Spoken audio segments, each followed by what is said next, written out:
Hey guys, welcome to my next review, and today I'm going to be going over the entire Walking Dead series. There are currently 15 books out written by Robert Kirkman, and the 16th book is going to be released this month, June of 2012. I really enjoy the black and white art style of this series.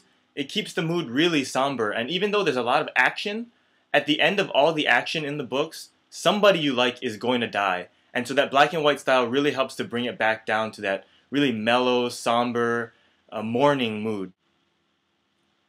When comparing this to the TV show, I don't want to spoil anything, but in the books there are a lot of people fighting people, and although we do have a lot of conflict between the main characters in the TV show, they haven't reached the point where they start fighting each other, and I'm really waiting for that to happen in this next season, because the book does a really great job of integrating the fight not only against the zombies, but against humans themselves, and there are moral dilemmas that pop up all the time, whether to kill their own people, whether to kill other people, whether to move in and try and cooperate with them.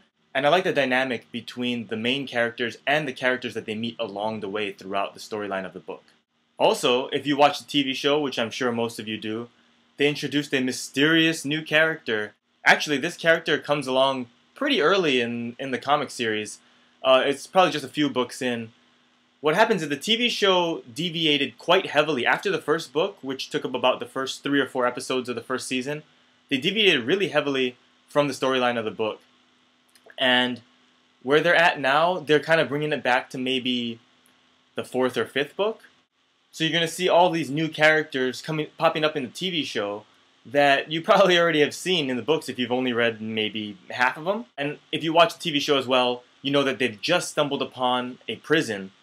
And things get really interesting at the prison. I can't wait to see how they adapt that and how they integrate the characters that are at the prison right now to the characters that we love and know that are going there.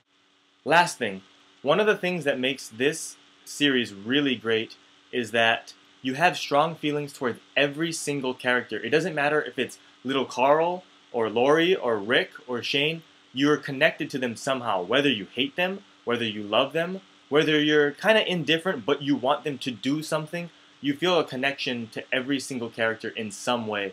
And it keeps you coming back. You want to know what happens to that character in the next book. Are they going to die? Most likely they do.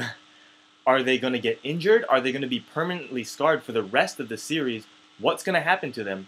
And that's why I really like this series. So if you have the time, and it takes about an hour to read each book if you're really looking at all the artwork and reading all the dialogue. So it should take you about 15 hours to get through all of the content for all 15 books. And it's really worth it, guys. I would check it out if I were you.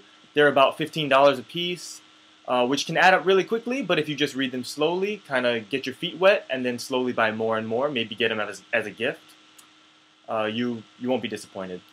So until next time, next week I'm going to try and have a schedule set out. So I want to do a Music Mondays, alliterations for the win, right? And then I want to do a review Wednesdays, and Friday I haven't figured out what I want to do yet, but I will figure that out. But by next week I will have a consistent schedule, and hopefully that'll make this show go a lot smoother. So until then, guys, bye-bye.